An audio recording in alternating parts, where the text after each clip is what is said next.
बाबा साहब के संविधान में विश्वास करते हैं। इस देश में संविधान सबसे ऊपर। बचौल ठाकुर जी, आप एक बात समझ लीजिए, अब बिहार की जनता, बिहार के लोग आप जैसे लोगों को अच्छी तरह से जान और समझ चुकी है।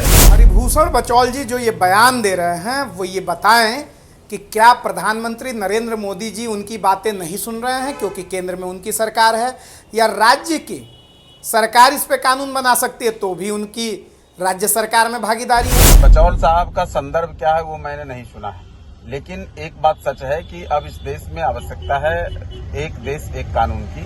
और बिहार विधानसभा चुनाव से पूर्व जनसंख्या नियंत्रण कानून को लेकर सियासत देखने को मिल रही है।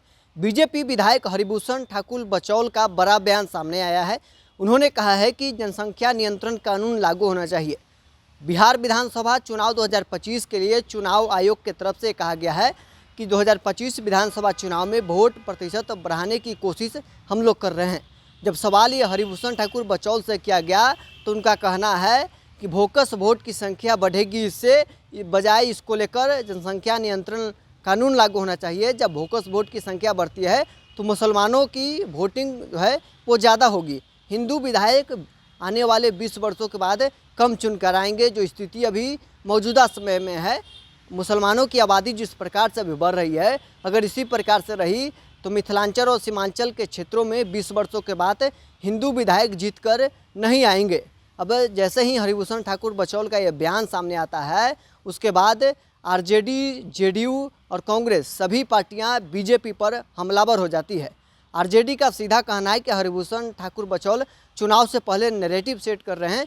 वहीं जेडीयू का कहना है कि विधायक जी, आप अगर जनसंख्या नियंत्रण कानून को लेकर ज़्यादा चिंतित हैं तो आप जागरूकता अभियान चलाइए और कानून के बजाय से लोगों को जागरूक कीजिए। वहीं कांग्रेस पार्टी साफ तौर पर ये कह रही है कि जब उनकी सरकार बिहार में है, केंद्र में है, तो फिर ये किससे मांग कर रहे हैं? मांग करना है तो अपनी प्रधानमंत्री से मांग करें। क्या प्रधानमंत्री उनकी बात नहीं सुनते हैं?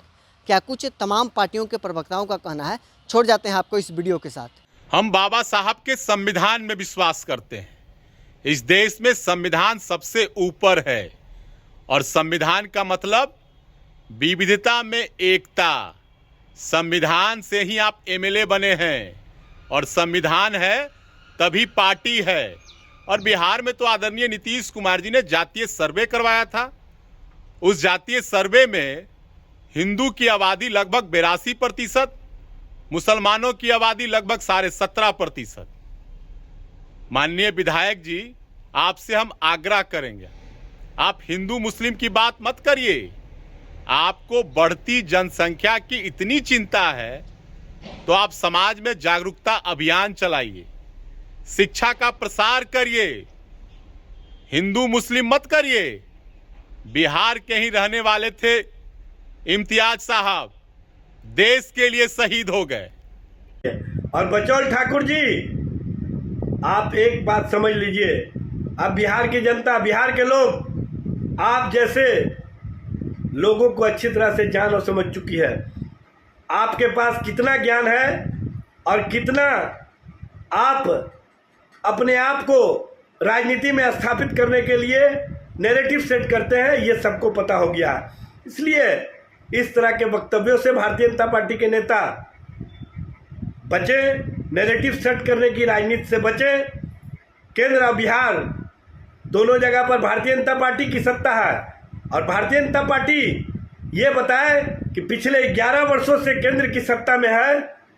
जनसंख्या नियंत्रण कानून और जनसंख्या नियंत्रण की बात चुनाव के समय ही क्यों किया जाता है और चुनाव के बाद भारतीय जनता पार्टी के नेताओं का ज्ञान कहाँ चला जाता है, ये स्पष्ट करे। इस तरह की राजनीति और इस तरह के ध्रुवीकरण के माहौल को बनाए रखने का जो नीति भारतीय जनता पार्टी ने अपना रखा है, ये स्पष्ट करता है कि वो कहीं ना कहीं नैरेटिव के माध्यम से, परसेप्शन के माध्यम से चुनाव जीतना चाहते हैं। लेकिन बिहार की जनता, देश की जनता अब चुनाव के समय नौकरी और रोजगार की बात करती है, महंगाई पर बात करती है, महिलाओं पर हो रहे अत्याचार पर बात करती है। अब चुनाव के समय लोग अपराध के बढ़ते ग्राफ पर बात करती है।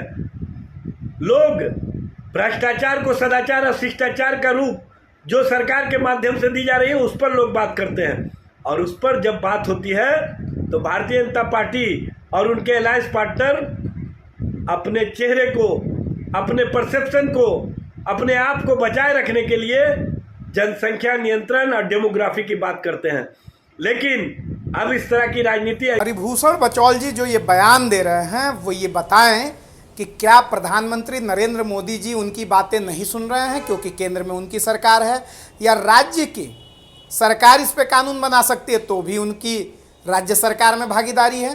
तो वो खुद बताएं कि मीडिया में इस तरीके की बयानबाजी करने की जगह वो क्यों नहीं जाके अपने केंद्रीय नेतृत्व को ये बात बताते हैं। लेकिन वो नहीं बताएंगे क्योंकि ये सब बयानबाजी करने के लिए ही उन्हें डिप्यूट किया गया है, और इस तरीके के डिप्यूटेशन पे रहने वाले लोग केवल डिस्प्यूट ही खड़ा करना चाहते हैं। बचौल साहब का संदर्भ क्या है वो मैंने नहीं सुना है, लेकिन एक बात सच है कि अब इस देश में आवश्यकता है एक देश एक कानून की, और इन चीजों पर निश्चित तौर पर चाहे जनसंख्या नियंत्रण कानून हो या फिर कॉमन सिविल कोड हो, इन तमाम चीजों पर सरकार को इस पर विचार करना चाहिए कि इसमें समानता लानी चाहिए और सबों के लिए एक कानून होना चाहिए।